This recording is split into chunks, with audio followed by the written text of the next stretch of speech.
Xtalks is the industry leader in connecting life science, food, healthcare, and medical device professionals. The Xtalks Life Science podcast features insightful conversations with industry experts about all things pharma, biotech, and more. Hello and welcome to the Xtalks Life Science podcast. My name is Vera, editor-in-chief at Xtalks.com, and this week I'm delighted to introduce a very special guest on the show. We have with us Oded Kraft, co-founder, CEO, and president of GrayMatters Health, a company with a mission of advancing personalized treatments through evidence-based digital brain biomarker technology. Oded is a healthcare executive with over 20 years of experience driving innovation and growth across global markets. As the co-founder, CEO, and president of GrayMatters Health, he leads an expert team dedicated to improving patient outcomes for mental health disorders like PTSD, leveraging pioneering technology to drive innovation and growth in behavioral health clinics.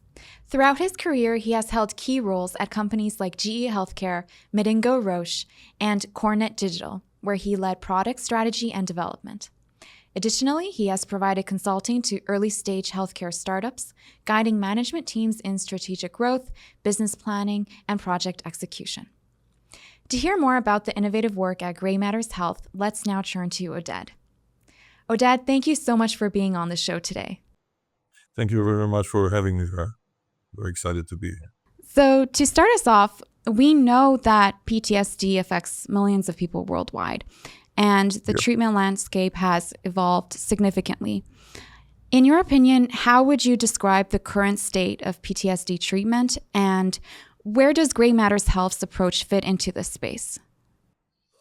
Maybe I'll start with PTSD in general. So PTSD is often thought as a condition, as a disorder that affects soldiers, coming back from battle, shell shock, as it used to be known in the early days. And it's true, but what is less known is that the majority of PTSD patients today are actually women, 60 to 70%, depending on where you look. And even within the VA, we talk about a large portion of PTSD patients actually having civilian trauma by nature, so accidents, assaults, and so on. And this is important to remember when we talk about the different modalities that are used today to treat PTSD. So the first line of treatment is psychotherapy. And here we talk about different trauma-focused modes or treatments, such as prolonged exposure, EMDR, and TFCBT, which are effective and have the downside that they're actually tough on both the patient and the provider. So you wouldn't see high rates of attrition with these modalities. And then second line of treatment, we talk about drugs, pharmacotherapy. Only few of them are indicated to treat PTSD, quite a few side effects, as you would know, for mental conditions. And then there is a short, actually, list of less mainstream modalities that are being used. Recently, MDMA has, made the news, and there was a great deal of excitement around that, but I guess we'll have to wait. And so typically today, treatment is very much multidisciplinary. We talk about a combination of drugs and psychotherapy. Full disclosure, I'm not a physician, but I do spend a lot of time with them. And what we've developed essentially is a non-invasive treatment for mental disorders powered by what we call behavioral BCI, brain-computer interface, and machine learning generated brain biomarkers, which is an adjunct to standard of care. So whatever the patient is receiving today, we're on top of that, and it's quite compatible. So you don't have to wean your patients off of meds or stop anything else to get PRISM treatment. And I think that what makes our treatment unique is that it's one of these, in my opinion, rare occasions where science meets people at their playground, not the other way around, in a way that they, and by they I mean both the patient and the provider, can consume it, can use it, can benefit from it. And so we hide terms like EEG, fMRI, machine learning, biomarkers, amygdala under the hood. It's not something that you have to be knowledgeable of in order to use and benefit the product. It's about patient placing the patient as the subject of the treatment versus the object of the treatment, because they are in the driver's seat in our treatment.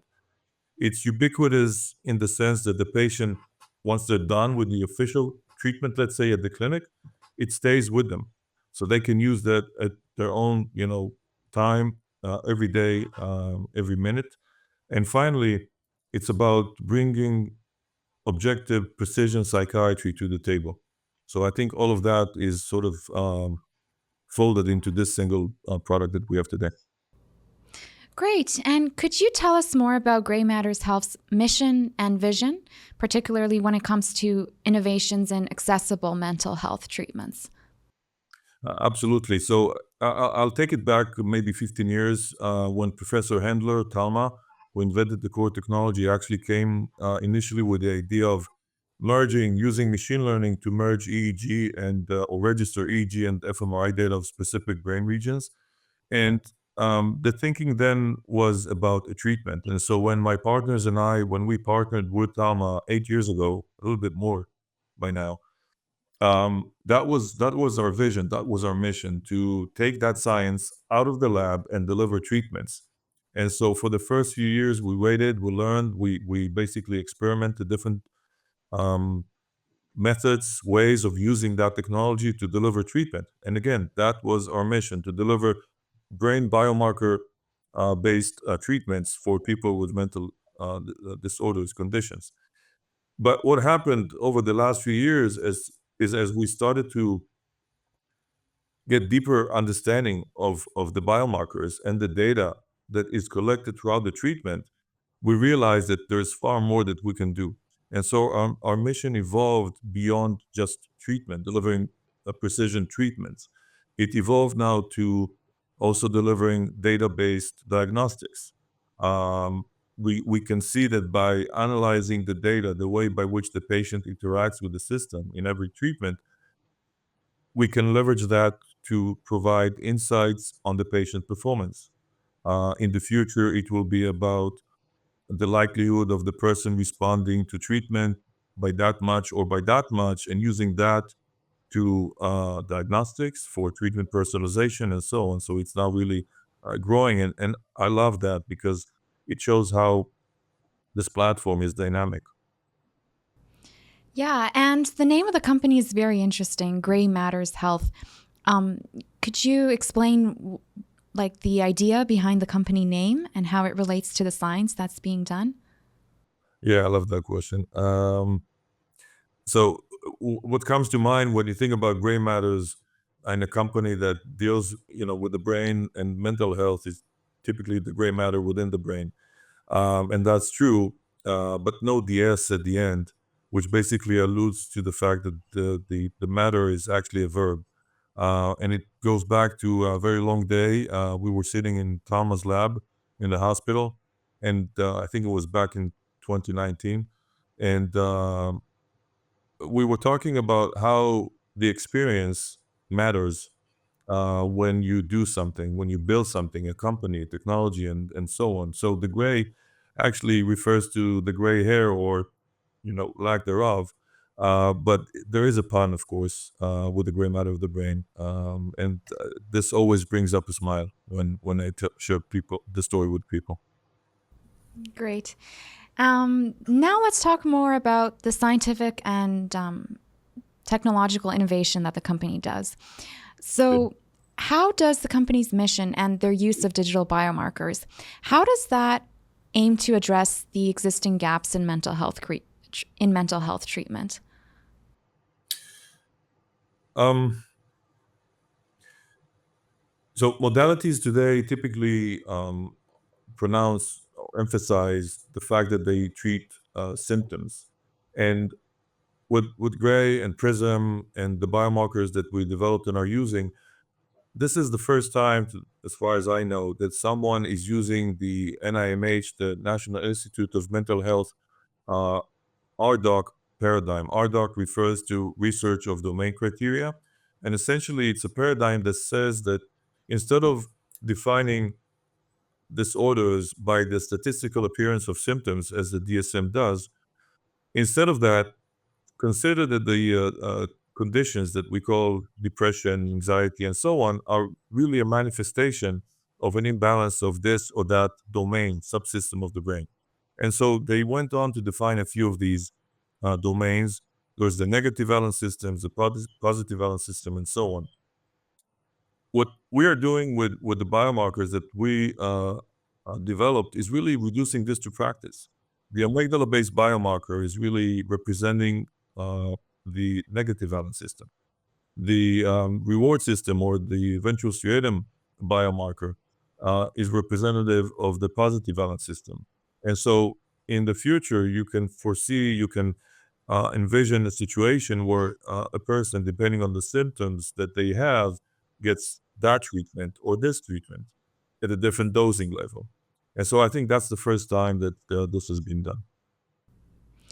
Great. Yeah. And what I found very interesting when I was reading about the company is that GrayMatters Health uses this novel biomarker that's based on EEG and fMRI patterns, right? So just to explain to our listeners, this involves the integration of functional MRI, so it's called fMRI, and electroencephalogram, so EEG signals. And so they integrate these two signals through, and using advanced statistical techniques, they come up with this digital biomarker for brain activity in specific regions of the brain. And so, Oded, can you talk more about this novel biomarker and its applications for PTSD? Absolutely. So maybe a quick introduction. There are a few ways to measure, to image brain activity. One of them is the EEG electroencephalogram, which essentially is a set of sensors that are placed on the scalp and measure electrical activity of the brain. Now, this modality is relatively low cost. It's relatively simple to operate. If you talk about a small number of sensors, electrodes on the scalp, it transmits nothing into the brain. It only reads brain activity. But the problem here is that it has no spatial resolution. So if you read a certain signal here or here, it's impossible to trace where in the brain did it come from, did it originate. On the other hand, functional MRI is measuring a signal called BOLT signal. It's blood oxygenation level. And it does have the spatial resolution which EEG lacks. So it can measure the blood oxygenation level at very deep brain regions, such as the amygdala, which is very deep within the brain. The problem here is that these toys or fMRIs are not very cheap. They go for a few millions. They're not very simple to install. They require shielding, and they're not very simple, to say the least, to operate. So you can hardly think of these as a modality that will be used in a mental health clinic. Now, the question is, how can one sort of register these very two different modalities? And this is what Professor Handler has been able to do. We've since developed the second and the third sort of generation of these biomarkers. And the way she went about that is to conduct a series of simultaneous acquisitions of EEG and fMRI from a few dozens of individuals, using very specific psychological paradigms to boost the signals to noise ratio. So essentially, we get enough signal, then develop the statistical models to register the two, and the result is really the biomarker. Great. So I think you explained that really well. And I like how you also mentioned the challenges and limitations with EEG and fMRI separately. What were some of the major challenges that GrayMatters Health encountered when they were developing this technology, and how were they overcome? So the major challenges were really about productizing all of that. It's one thing to have a solution at the clinic, at the lab, and then productizing it, making sure that you remove all electrical engineering. I'm an electrical engineer by training, but I think it would be great if we don't have to have the doctors be an engineer, in the treatment process. Be the physician you are. And so we had to find a way of stripping down all of the electrical engineering terms, amplitudes, frequencies, and so on from the interface. How can we automate everything so that the clinic workflow could be simplified and reduce the burden, reduce the overhead. So it would make sense for the clinic to use this treatment.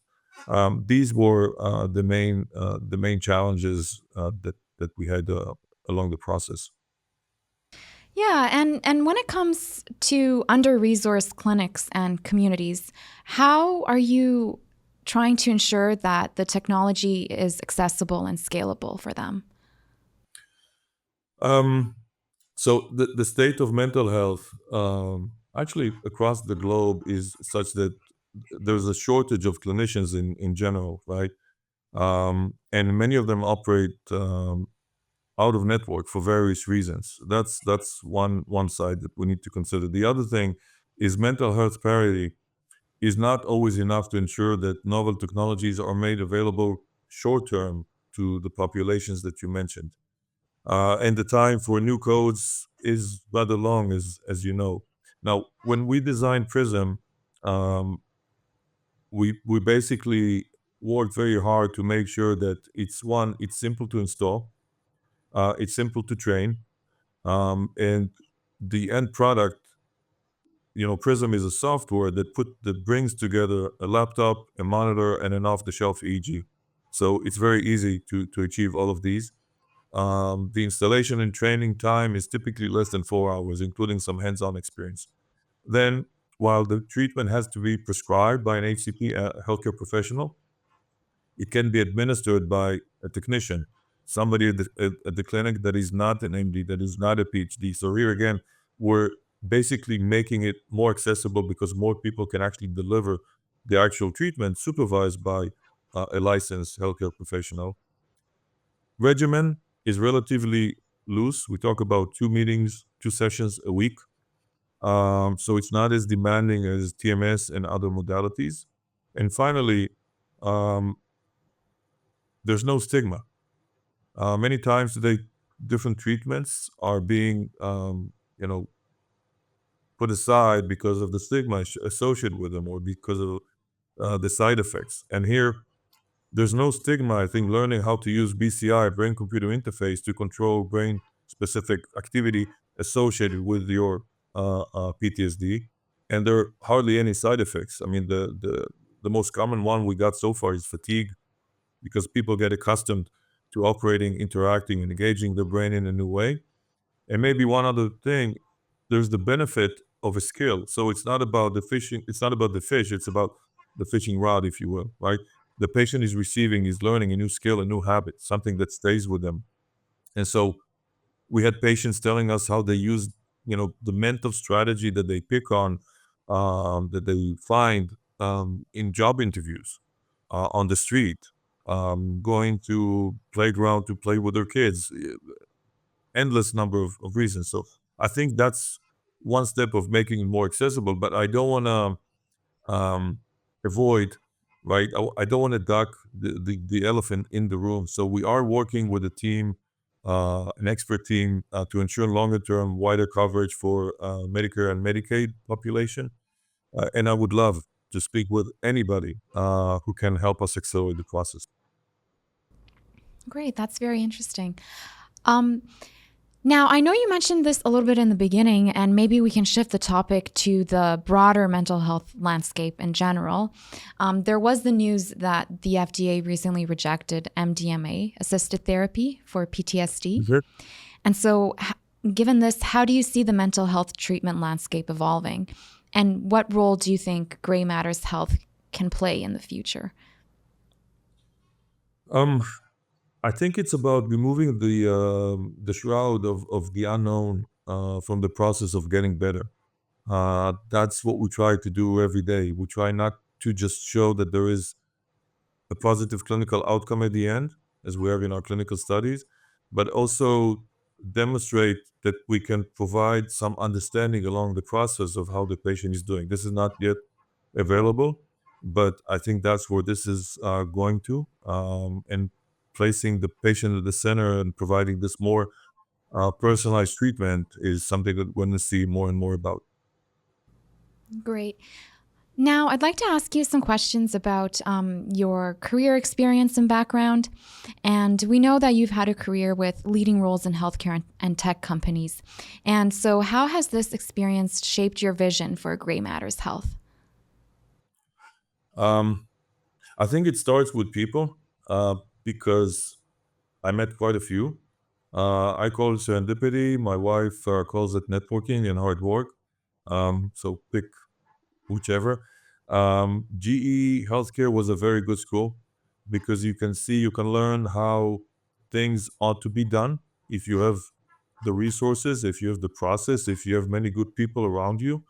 Um, when you scale down to a startup, you are the team initially. I was fortunate enough to have good founders and Talma with me. Um, I think that being exposed to different people from different walks of life, healthcare and outside of healthcare, different cultures, different countries, you learn, you listen, and as we build Gray Matters, and I use plural here because it's a we. I think it's about giving people the space to create, to grow, to be curious. It's true also for our customers, not just the team. Speaking with them about their experiences and bringing together as much as possible. That's what I run. And what do you find most rewarding about leading a company that bridges neuroscience, tech, and patient care?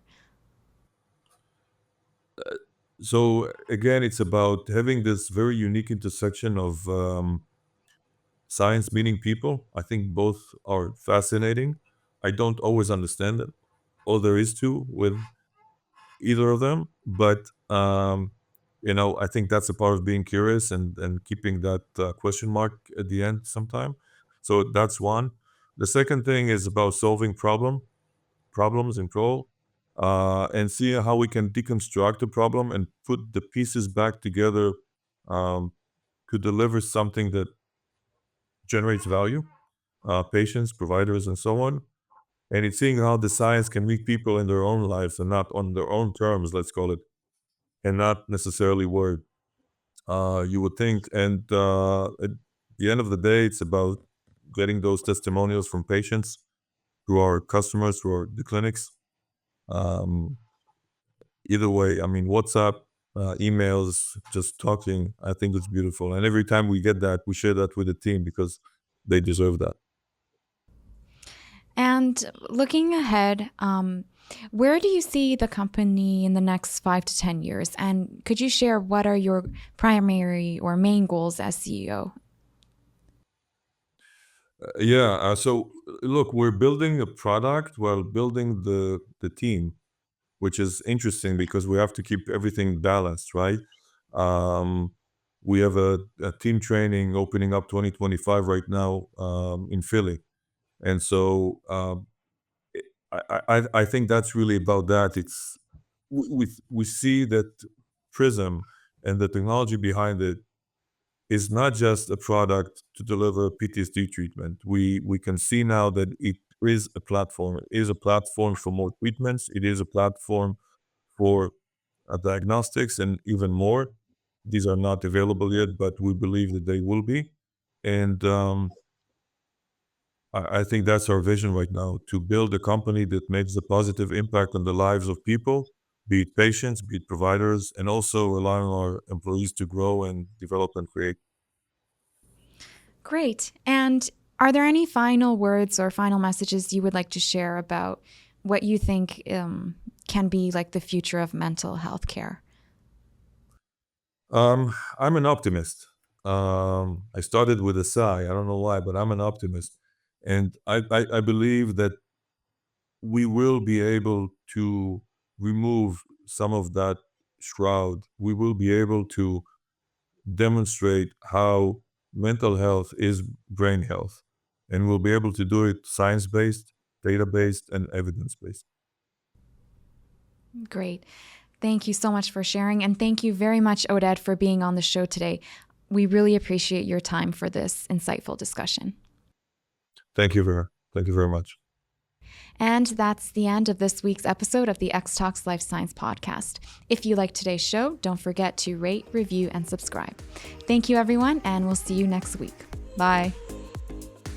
To join the Xtalks community, visit xtalks.com and register for exclusive access to curated content like live webinars, news articles, and educational videos. The views and opinions expressed in this podcast are those of the speakers sharing them and should not be taken as professional advice, nor do they necessarily reflect the policy or position of Honeycomb Worldwide. For further information, email us at podcast@xtalks.com.